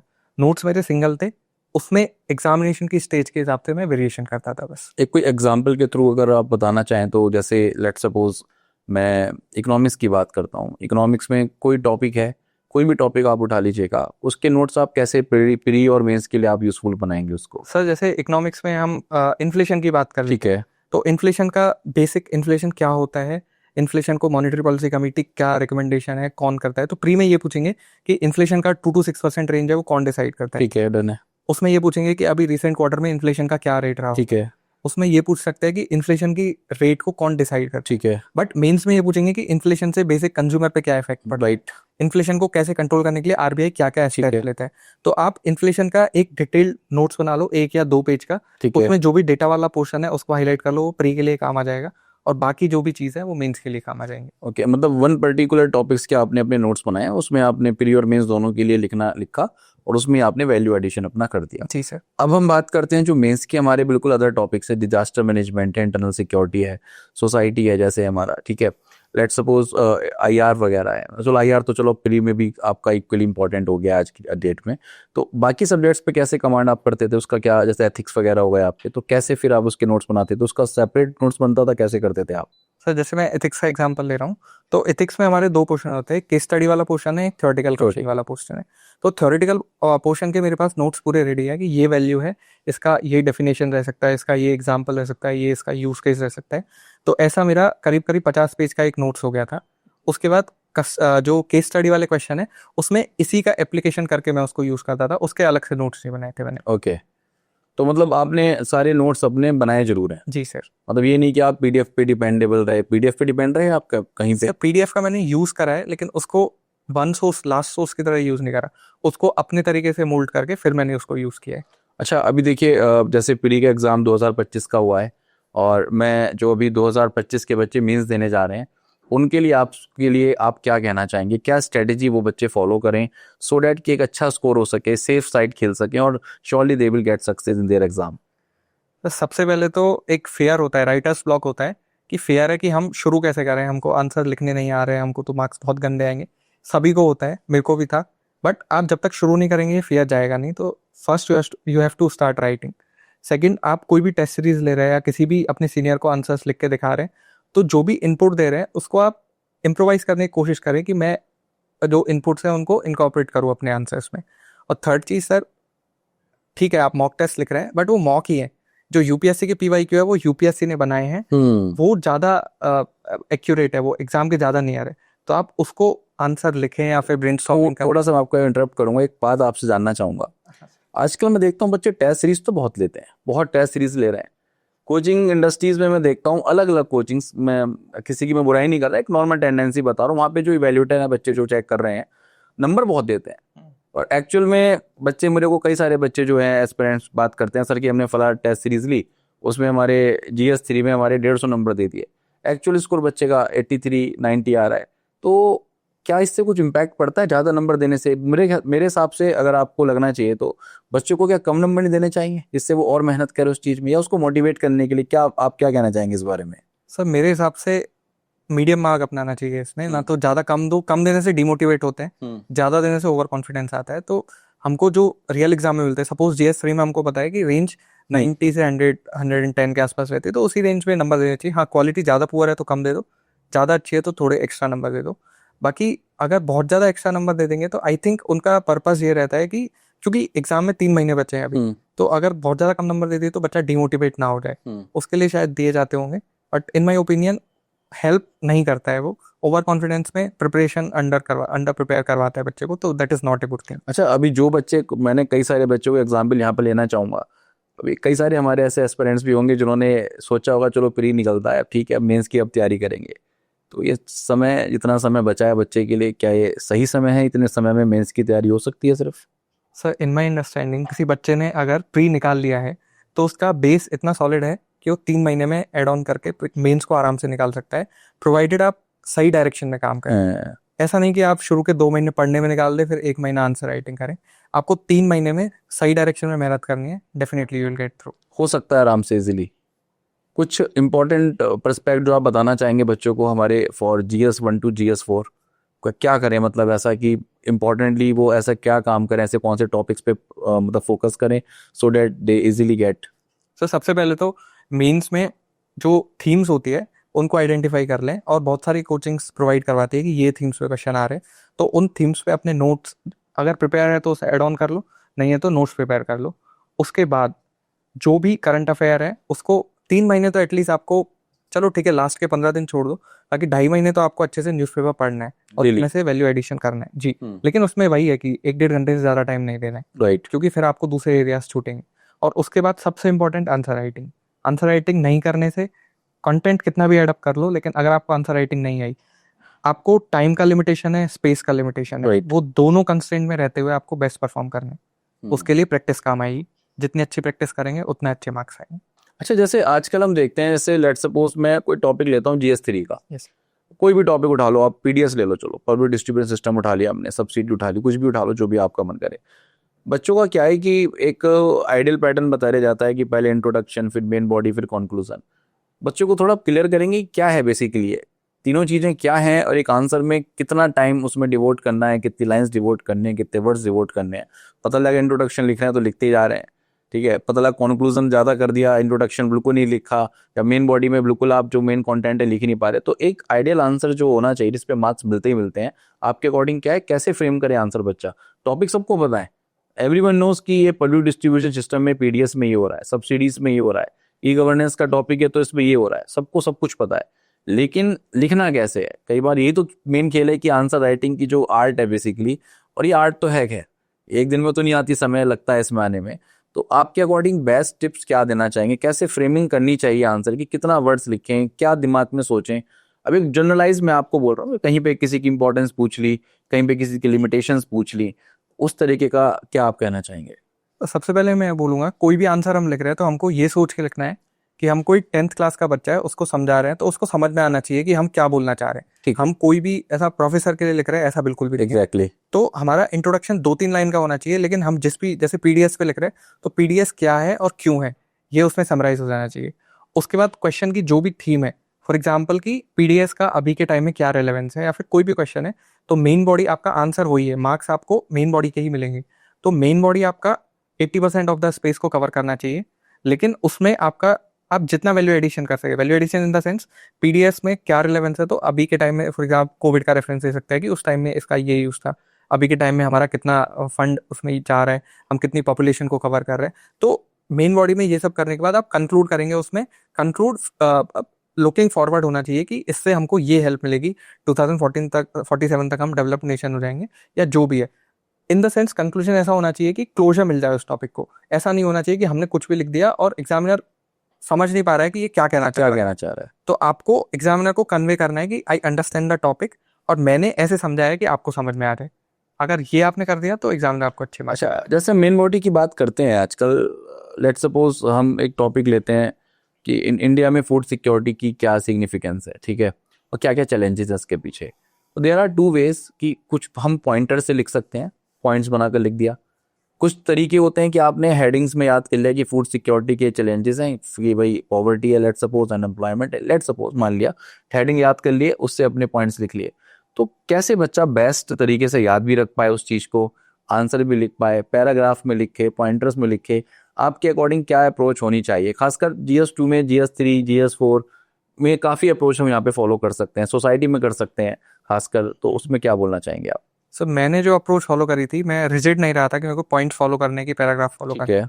मेरा बस एक था कि मेरे को टू द पॉइंट आंसर लिखना है, फ्लो में आंसर लिखना है। उसके लिए मेरे को अगर पॉइंट्स है मेरे पास तो मैं पॉइंट्स लिखूंगा, नहीं तो पैराग्राफ में लिखूंगा। बस मेरी बात जो मैं कन्वे करना चाह रहा हूँ वो क्वेश्चन में कन्वे होनी चाहिए। ऐसा नहीं है कि मेरे को उसने पूछा तो है कि फूड सिक्योरिटी कि क्या रिक्वायरमेंट है इंडिया में या कितने लोगों को कवर कर रहा है, और मैं कुछ और ही बात लिख रहा हूँ कि उसमें हाँ। तो इरेलेवेंट नहीं होना चाहिए आंसर। उसके बाद आप चाहे पॉइंट में लिखो चाहे पैराग्राफ में लिखो, it does not matter at all. उससे बहुत ज्यादा फर्क नहीं पड़ता। जी सर। तो फ्लो चार्ट का कैसे यूज कर सकते हैं अपने आंसर राइटिंग में, वो कैसे, कौन से इस तरीके के मैं एक एग्जांपल दूंगा सर। जैसे अभी हम बात कर रहे हैं फूड सिक्योरिटी की, तो फूड सिक्योरिटी अगर हमारे कंट्री में होगी तो हेल्थ अच्छी होगी लोगों की, हेल्थ अच्छी होगी तो प्रोडक्टिविटी अच्छी होगी, प्रोडक्टिविटी अच्छी होगी तो हमारा जीडीपी इंप्रूव होगा, जीडीपी इंप्रूव होगा तो री इन्वेस्टमेंट होगा, मतलब एक तरह से साइकिल हो गई। तो आप इसको एक पिक्टोरियल तरीके से दिखा के उसमें एड ऑन कर सकते हैं। बट अगेन मैं यही बात बोलूंगा सर, मार्केट में यही चल रहा है कि इन चीज़ों से लोग ओवर सैचुरेट कर रहे हैं अपने कॉपीज को, और ये चीज़ आपको नेगेटिव पॉइंट्स अर्न करेंगी। क्योंकि अगर आपका फ्लो चार्ट या डायग्राम आंसर के फ्लो में नहीं बैठ रहा है, अगर वो रेलेवेंट नहीं लग रहा है एग्जामिनर को, तो वो इरिटेट हो जाएगा और वो आपको मार्क्स नहीं देगा। एक बहुत ही इंपॉर्टेंट चीज मेंस एग्जामिनेशन में जो 90% बच्चे मुझसे पूछते हैं जो पेपर अपियर हो रहे हैं, सर हम जब मॉक टेस्ट दे रहे हैं, टेस्ट सीरीज दे रहे हैं, पेपर ही पूरा नहीं हो पा रहा हमारा, कुछ क्वेश्चंस हमारे छूट जा रहे हैं, या सर हम क्वेश्चंस कुछ छूट भी रहे हैं, जो मतलब अगर हम बात के क्वेश्चंस कर रहे हैं तो इतना गंदा लिखा है सर उसमें कि हमें ही नहीं पता हमने क्या लिख के आए हैं। तो इसमें कैसे बैलेंस अप्रोच रखी जाए मेंस आंसर राइटिंग में, आपके अकॉर्डिंग आने वाले बच्चों को क्या बताना चाहेंगे आप? सर ये मिस्टेक्स मैंने भी करी थी। शुरू के जो पेपर लिख रहा था मैं भी 4-4.5 घंटे में लिख रहा था। तो इसमें मैंने 2 चीज करी थी जो मेरे को हेल्प करेगी। पहला, मैं ये पॉइंट बनाता था कि मैं जैसे घर से कोई पेपर लिख रहा हूँ तो मैं 3 घंटे के बाद 1 सेकंड भी नहीं लेता था, भले 3 घंटे में मेरे 16 क्वेश्चन हुए तो मैं उसको ही सबमिट करूंगा, एंड कर दिया, कि मेरे को ये पेन पॉइंट रहेगा कि मैं पेपर पूरा नहीं कर पाया। दूसरा चीज मैं ये करता था सर, मेरे दिमाग में ये चीज क्लियर थी कि 20 average answer is much better than 15 extraordinary answers. Exactly. तो आपको उसके लिए क्या करना है ना, किसी भी क्वेश्चन में आप घड़ी आपके पास रहती है, किसी भी क्वेश्चन में जैसे 10 मार्क का 7 मिनट देनी है, 15 मार्क्स के को 11 मिनट देनी है, तो जो भी आपका टाइम डिस्ट्रीब्यूशन है उसको देख लो। अगर क्वेश्चन में 1 मिनट 2 मिनट भी एक्स्ट्रा हो रहे हैं तो लास्ट में जाके वो पाइल अप होकर आपके 1-2 क्वेश्चन छुड़वाएगा। तो आपको हर क्वेश्चन में वॉच रखना है और क्वेश्चन को टाइम एक्सीड नहीं होने देना है। क्वेश्चन सारे अटेम्प्ट करने मस्ट है बच्चों के लिए।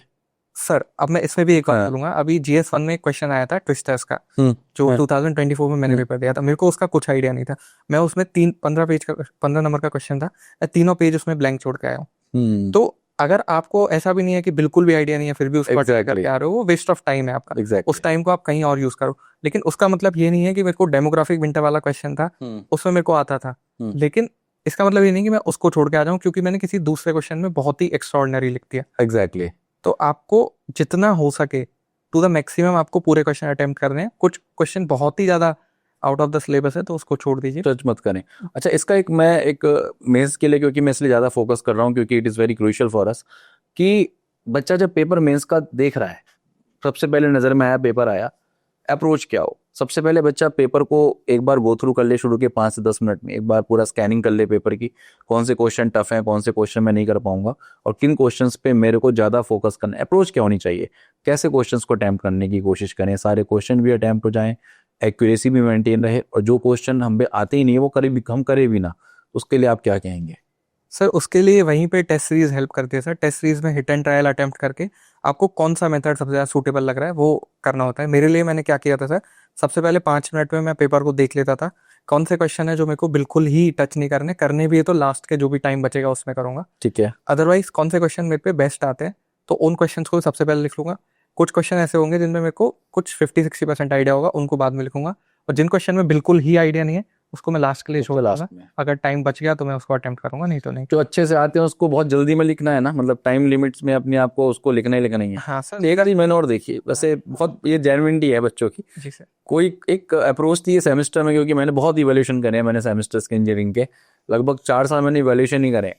तो क्या होता है कि वो तो हमारा, चलो बच्चों को ये रहता है कि जो लिखा first impression is the last impression. क्या ऐसा यूपीएससी के इवैल्यूएशन में अगर हम देखें, आपको लगता है क्या कि बच्चे को जो क्वेश्चन आता है उसमें पता लगा बहुत कुछ लिख दिया, जो आता है उसमें लिखते ही गए, और जो क्वेश्चंस में थोड़ा बहुत 50-60% आइडिया था, पता लगा वो क्वेश्चन लास्ट में छूट गया। तो ऐसे बच्चों के लिए आप क्या कहेंगे, क्या करें ऐसे बच्चे, मतलब कि जो क्वेश्चन आता है उसके प्रिय बन गए, उसमें लिखते ही जा रहे हैं उसमें। वहीं पे सर कंट्रोल काम आता है। आपको मार्क्स, अगर आपने 10 में से बहुत एक्स्ट्राऑर्डिनरी भी लिख दिया तो भी आपको 7 से ज्यादा नंबर नहीं देने वाला है, और अगर आपने एवरेज लिख दिया तो 5-5.5 भी मिल जाएंगे। एग्जैक्टली। तो आप इस 1.5 नंबर को लेने के लिए 5-5.5 नंबर दूसरे क्वेश्चन में छोड़ रहे हैं, तो that is not a wise thing. तो आपको कंट्रोल करना है, आपको 7 मिनट में लिखना है, मतलब 7 मिनट में ही लिखना है, उसको एक्सेस नहीं करना है, चाहे आपको कितना भी अच्छा आता हो। आप मैंने जो कहा था सर कि मेरे पे जो क्वेश्चन आते हैं मैं उसको पहले अटेम्प्ट कर देता हूँ, हम्म। उसका रीजन ये नहीं था कि मेरे को जल्दी लिख लूंगा मैं, मतलब मेरे को टाइम एक्स्ट्रा मिल जाएगा, कुछ मिल जाएगा। वो मेरे को एक साइकोलॉजिकल बूस्ट देते थे कि सपोज 250 में से मैंने 150 का कवर कर दिया, है तो चलो अब थोड़ी सी लड़ाई बाकी है तो उसको खत्म करते हैं। तो साइकोलॉजिकल बूस्ट के लिए है, बाकी तो ऑलमोस्ट जैसे सारे पेपर्स आपने दिए तो ऑलमोस्ट पूरा पेपर अटेम्प्ट किया, मतलब जो क्वेश्चन नहीं आते थे वो छोड़े होंगे, अमूमन 95% तक पेपर अटेम्प्ट करते ही होंगे आप। जी सर। तो ये सबसे अच्छा स्ट्रेटेजी, अगर बैलेंस अप्रोच की हम बात करते हैं मेंस में, तो 2 लाइन में क्या कहना चाहेंगे एस्पिरेंट्स के लिए कि मेंस में कैसे करना है, बैलेंस अप्रोच कैसे रखनी है? सर मेंस में सबसे पहले आपको पेपर पूरा करना है, टू द पॉइंट लिखना है, आंसर में फ्लो मेंटेन होना चाहिए, आपका आंसर में कोई भी area out of the context को नहीं दिखना चाहिए। और आप जैसा आपने बोला सर कि लास्ट में ऐसा लगता है कि हमको भी समझ में नहीं आता, हाँ। उस चीज़ को आप प्रैक्टिस से अवॉइड कर सके तो बेस्ट है। सो नीलेश, आप एक जीता जागता उदाहरण है कि आपने इंजीनियरिंग करी, उसके बाद आपने जॉब भी करी है, और वो भी एक प्रेस्टिजियस कंपनी BHEL में जॉब करी आपने। तो मैं सबसे पहले पूछना चाहता हूँ कि बहुत सारे बच्चे, आप नहीं, जैसे आपने एक वर्ड बोला कि मोनोटोनस हो गया था, बहुत सारे बच्चे अपनी जॉब में, खासकर जो IT इंडस्ट्री में जॉब कर रहे हैं, जो कहीं गवर्नमेंट बैंक्स में जॉब कर रहे हैं, कोई स्टाफ सिलेक्शन कमीशन के थ्रू जॉब कर रहे हैं, कहीं ना कहीं वो वर्ड यूज कर देते हैं कि सर मोनोटोनस हो रहा है कहीं ना कहीं। तो ऐसे आप कैसे उन बच्चों को कहना चाहेंगे कि आप अपनी तैयारी स्टार्ट करें जॉब के साथ if you want to prepare? और ऐसा तो है नहीं कि एकदम से आपका लोड हल्का हो जाएगा, जॉब है तो आपको काम तो करना ही है, आपको 9 से 5 जाना ही जाना है, आपको अपना एफर्ट्स भी लगाने हैं, ज़्यादा भी काम करना पड़ता है। तो उनके लिए क्या सजेशन देना चाहेंगे, कैसे वो अपनी जॉब की प्रिपरेशन करें, जॉब के लिए, मतलब जॉब के साथ तैयारी करें अपनी? सर सबसे पहले साइकोलॉजिकल लेवल पे हमको तैयार होना होता है। बिकॉज मैंने प्रिपरेशन स्टार्ट करी थी, उससे पहले आई यूज्ड टू थिंक कि this exam is too good for me, मैं नहीं कर सकता है। बट मेरी सिस्टर ने मेरे को यही बात बोली थी कि जिस दिन आप ये बोलना छोड़ दोगे ना, जिस दिन आप बोलोगे कि मैं कर सकता हूँ, उस दिन you will win half the battle. तो सबसे पहले आप साइकोलॉजिकली तैयार हो जाओ, उसके बाद आपको fix number of hours put करने हैं। सपोज वीकली आप एवरेज बना लीजिए, 4 से 5 घंटे आपको पुट करने हैं, तो 1 साल नहीं तो 2 साल, because you are in the job, you have that financial security. तो आप थोड़ा सा लंबा टाइम लगेगा, लेकिन अगर आप कंसिस्टेंटली उस चीज़ को कर रहे हैं तो आप कर सकते हैं उसको। तो जॉब के साथ अगर आपको प्रिपरेशन करना है तो साइकोलॉजिकल आपको सबसे पहले मजबूत बनना पड़ेगा कि हम कर सकता हूँ, आई कैन डू इट। जी सर। अच्छा, इसमें एक और चीज़, कई बार लाइफ में ऐसा होता है कि बहुत उतार चढ़ाव आते हैं, खासकर मैं जॉब वाले बच्चों के लिए ज़्यादा कहना चाहूँगा, जॉब छोड़ दी, अब आप तैयारी के फेज में आ गए, हर दूसरे दिन लगेगा यार क्यों जॉब छोड़ दी, इससे अच्छा तो वो जॉब कर रहा था, मैं अच्छी खासी मेरी जॉब थी, मैं तैयारी के फेज में आया। और ये सिलसिला मैं समझता हूँ कि मैंने जब आमतौर पर बात करता रहता हूँ एस्पिरेंट से, हर 2 महीने में आता रहता है, हर चौथे दिन लगता है कि अब नहीं होगा, फिर 5वें दिन फिर डिमोटिवेट हो गए। तो ऐसा क्या आपके साथ भी हुआ है क्या, और हुआ तो आपने उसको कैसे कैटर किया, कैसे आप इससे हटे इस चीज़ से? सर जैसा कि मैंने बताया था कि मेरे पास फैमिली का बैकिंग था, कभी भी मेरे को सेल्फ डाउट होता था, मैं घर पे बात करता था और वो लोग मेरे को हमेशा सपोर्ट करते थे कि you can do it, you will do it. मैं कहता था मैं नहीं कर सकता, नहीं हम बोल रहे ना तेरा होगा, तू बस करते रहे। तो अगर आप कंसिस्टेंसी से उस चीज़ को करते रहेंगे तो आपका हो जाएगा। कंसिस्टेंसी, हार्डवर्क, टैलेंट, इन सब चीज़ से ऊपर है। अगर आप 1 साल तक 7-8 घंटे डेली पुट कर रहे हैं तो आपको उसका रिवार्ड मिलना ही मिलना है, चाहे एक तरह से मिले चाहे दूसरी तरह से मिले। तो आपकी फैमिली ने आपको कैसे मोटिवेट किया? सर साइकोलॉजिकल मोटिवेशन ही था कि मेरे को कभी भी लगता था टेस्ट में मार्क्स कम आ गए, या तो मैं जो सोचा था कि ये यहाँ तक कवर करना है सिलेबस, 2-3 दिन लगातार टारगेट मिस हो गए, तो मेरे को लगता था कि भाई मैं नहीं चल पा रहा हूँ सही रास्ते पे, नहीं हो पा रहा है। तो वो यही कहते थे कि नहीं, यू विल डू इट, थोड़ा सा एक्स्ट्रा हार्डवर्क पुटअप करो, थोड़ा सा एक्स्ट्रा मेहनत करो, हो जाएगा। तो वो एक सपोर्ट था, आई थिंक उसने बहुत हेल्प किया है मेरे को। आप नीलेश, हमारे जो फेलो एस्पिरेंट्स हैं उनके लिए 2 या 3 शब्द ऐसे क्या कहना चाहेंगे कि जिससे लगे कि वो अपनी तैयारी में 4 चांद लगाएं और सफलता के रास्ते पर अग्रिम बहुत रहें, उसके लिए आप क्या कहना चाहेंगे एस्पिरेंट्स को? सर मैं सबसे पहले यही बोलना चाहूँगा कि आप अपने रिसोर्सेज को लिमिटेड रखो, मल्टीपल रिविजन्स करो, PYQ की हेल्प लो, ये एग्ज़ाम बिल्कुल केक वॉक बन जाएगा आपके लिए। सेकंड थिंग, आप अपना साइकोलॉजिकल मोटिवेशन है उसको हमेशा हाई रखो, चाहे वो फैमिली का बैकिंग हो, चाहे वो भगवान का शरण में जाना हो, आप कुछ भी करो, लेकिन आप साइकोलॉजिकली स्ट्रांग रहेंगे तो it will help you in long term. Okay Nilesh, आजकल हम देखते हैं कि कई सारे बच्चे CSAT में बहुत ज़्यादा स्कोर नहीं कर पा रहे और बहुत ज़्यादा समस्या बच्चों को देखने को मिली। भी हाल ही 2025 का एग्ज़ाम हुआ, काफ़ी बच्चों की शिकायतें हैं कि CSAT हमारा क्वालिफाई नहीं हो रहा। तो ऐसे में आपने भी कैरियर आईएएस का भी हमारा कोर्स देखा, मैं आपको दिखा भी रहा था सीसेट के बारे में, अपने हमारे जो राकेश सर हैं उनके कोर्सेज के बारे में दिखा रहे थे कि 400 क्वेश्चन करवाए, उसमें से सारे क्वेश्चंस वहाँ से आए हैं। तो ऐसे में आप बच्चों को क्या सजेस्ट करेंगे, क्योंकि मैथ्स में सीसेट में बेसिकली आपको 27 क्वेश्चन सही करने हैं, और अगर मैथ्स की अच्छा खासा वेटेज है, मैथ्स रीजनिंग करके आप अच्छा स्कोर कर सकते हैं, तो आप क्या कहना चाहेंगे कि सीसेट के लिए जैसे हमारा प्लेटफॉर्म रहा, तो बच्चे क्या करें इस तरीके से, किस तरीके की अप्रोच फॉलो करें? सर सबसे पहले तो सीसेट को हल्के में ना लें। सीसेट भी उतना ही इंपॉर्टेंट है जितना जीएस है। अगर आप सीसेट का कट ऑफ क्लियर नहीं कर रहे हैं तो you are not going to write means. तो सीसेट को हल्के में ना लें। उसके लिए जितने भी मॉक टेस्ट लिखने हैं, जितनी भी प्रैक्टिस करनी है वो करें। और अभी मैं राकेश सर से बात कर रहा था तो मेरे को ये चीज़ रियलाइज़ हुई कि he is a wizard of math. तो you can definitely check out his course. And जैसा कि सर ने बताया कि अभी उन्होंने जो वीडियो डाला था, almost all of the questions have been covered. तो ऑलमोस्ट आप उसको चेकआउट कर सकते हैं राकेश सर के कोर्स को। It will definitely help you. Sure. साथियों, ये थे मेरे साथ नीलेश गोयल, जिन्होंने हाल ही में यूपीएससी सीएससी 2024 के रिजल्ट में अच्छी रैंक हासिल करी और 77 रैंक के साथ यहाँ पर सफलता को अर्जित किया। मैं यहाँ पर नीलेश को बधाई देना चाहूँगा कि आप प्रशासन के साथ मिलकर एक प्रशासन को नई दिशा दें। बहुत अच्छे तरीके से स्वर्णिम आपका भविष्य रहे, इसी कामना के साथ thank you so much. Thank you.